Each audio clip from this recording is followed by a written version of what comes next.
Berhenti bicara tentang masa lalu. Saatnya menatap masa depan. Bersama Ishak Rafiq, Direktur Eksekutif Masa Depan Institut.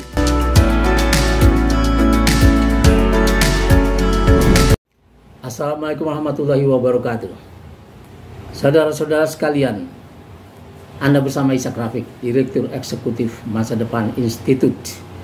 Panjangnya Institut Masa Depan Indonesia.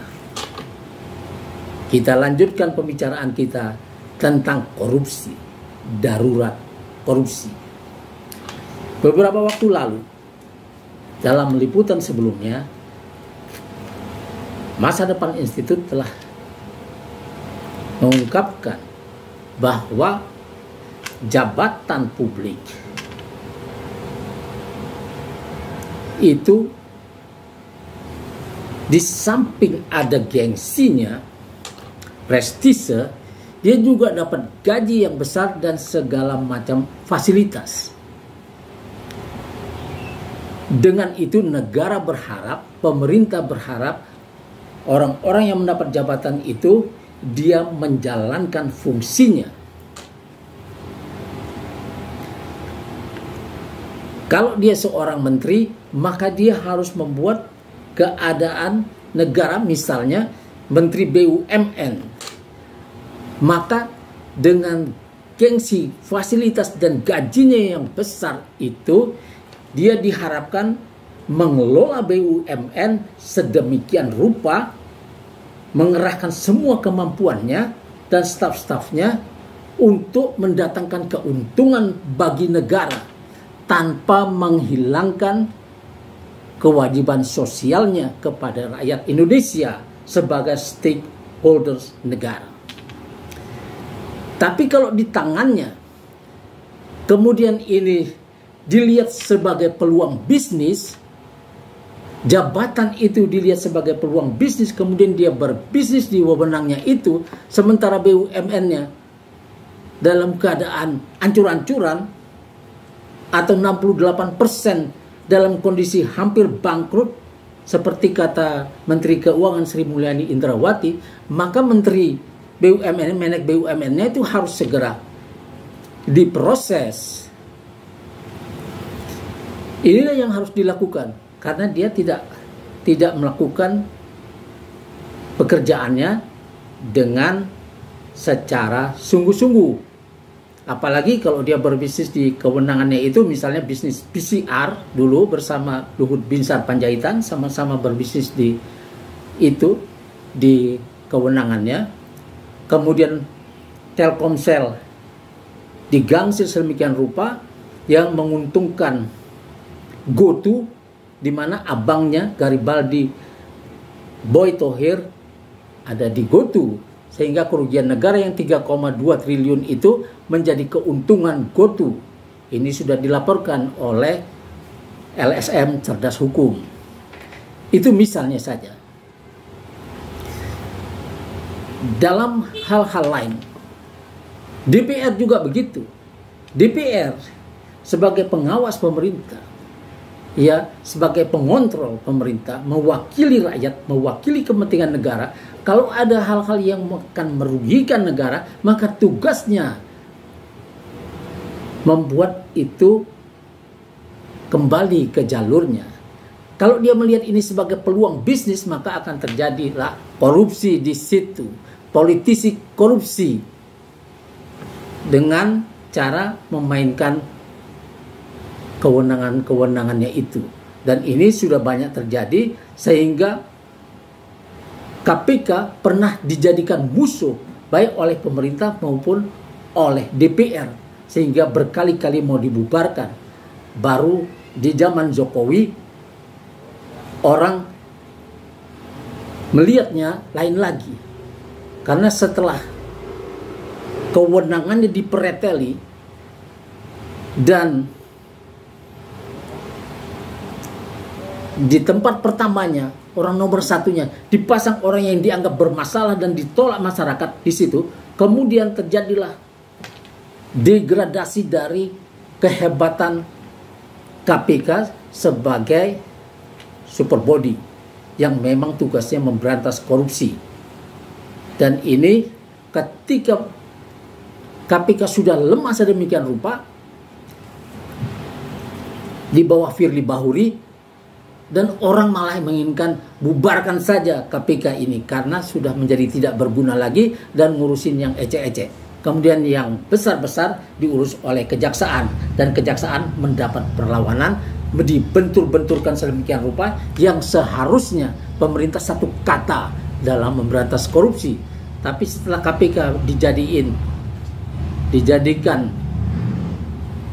lembaga pemerintah biasa yang berada di bawah presiden, di bawah pemerintah, maka dia menjadi lumpuh dan orang menginginkan KPK bubarkan saja.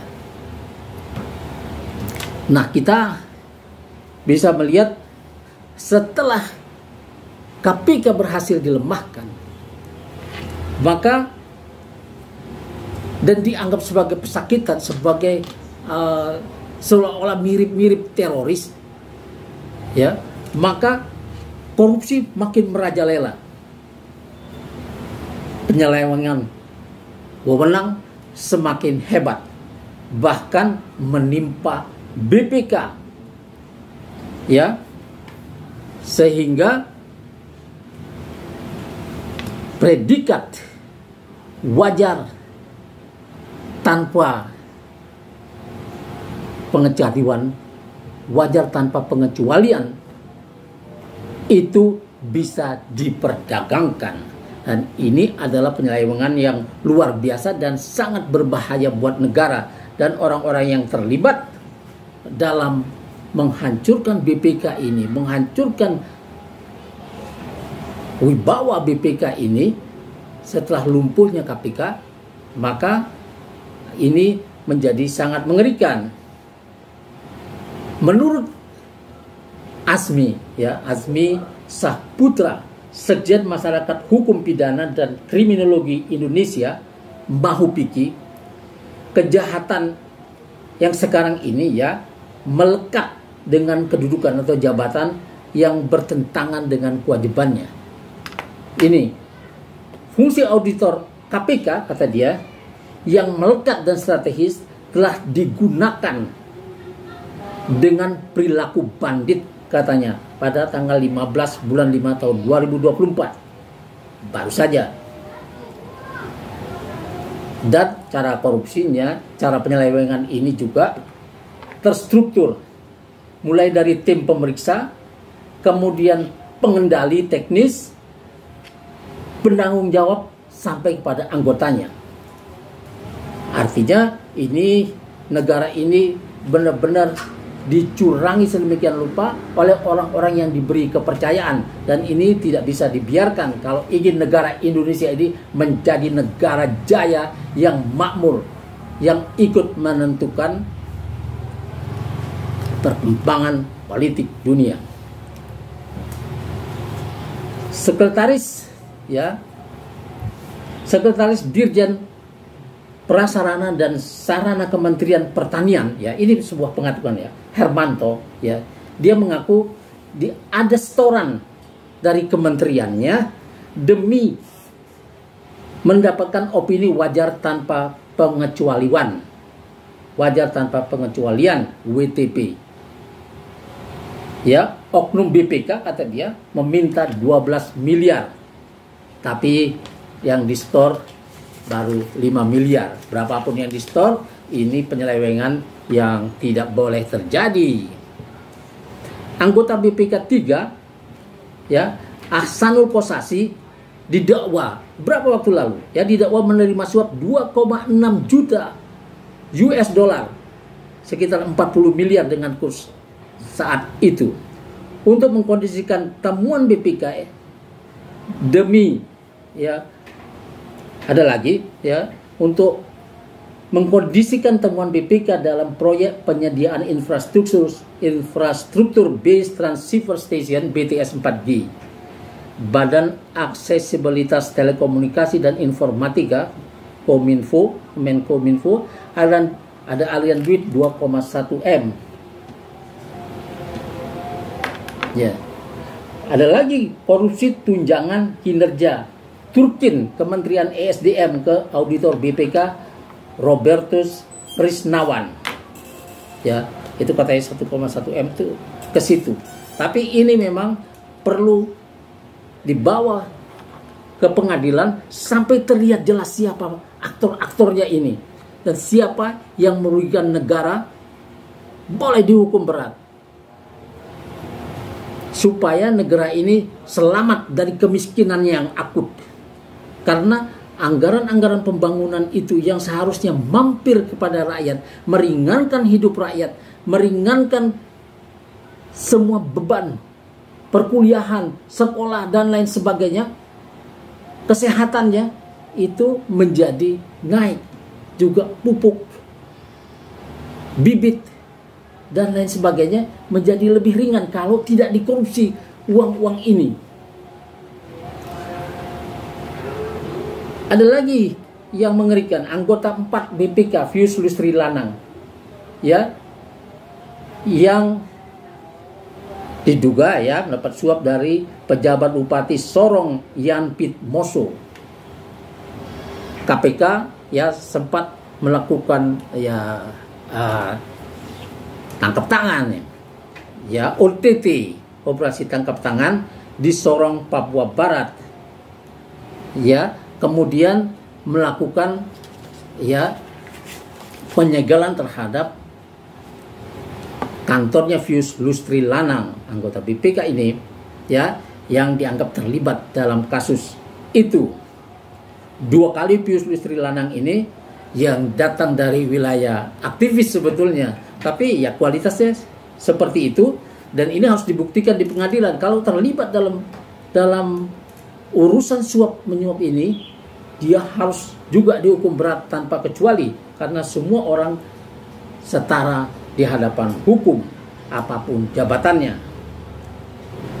Pius 2 kali mangkir dari panggilan, baru terjadi pemeriksaan pada tanggal 1 Desember 2023. Nah, yang seperti ini, kalau saya mau bacakan, sangat banyak ini nama-namanya. Ya, kita bisa juga membuka Monitor Indonesia. Nama-namanya sudah tercantum di situ, dan juga dari pengadilan, karena beberapa sudah masuk ke pengadilan. Jadi saudara-saudara sekalian, kita tidak bisa membiarkan hal-hal seperti ini yang menyusahkan negeri ini.